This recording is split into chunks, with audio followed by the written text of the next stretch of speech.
আজ সকাল হতে না হতেই আমার সাথে দুটো খারাপ ঘটনা ঘটে গেল।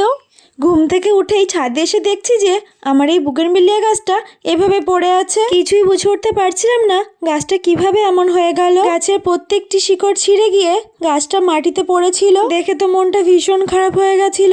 জানি না গাছটাকে আর বাঁচাতে পারবো কিনা, তাও একটু চেষ্টা করে নিলাম গাছটাকে বাঁচানোর। যদি আমার ভাগ্য ভালো থাকে তাহলে তো গাছটা অবশ্যই বেঁচে যাবে। জানো, কিছুদিন আগে এই গাছটার সাথেই আরো একটা ইনসিডেন্ট ঘটে গেছিল। আমার এই গাছটা ছিল অনেকটা ঝোপালো। একদিন হঠাৎ বড্ড ঝড় হওয়াতে গাছটা পুরো মাঝখান দিয়ে ভেঙে গেছিল, আর গাছের গোড়াটাও নড়ে গেছিল।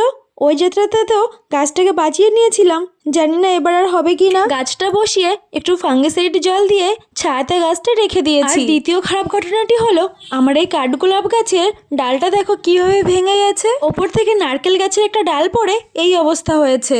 আচ্ছা, এই ডালগুলো থেকে কি চারা করা যাবে?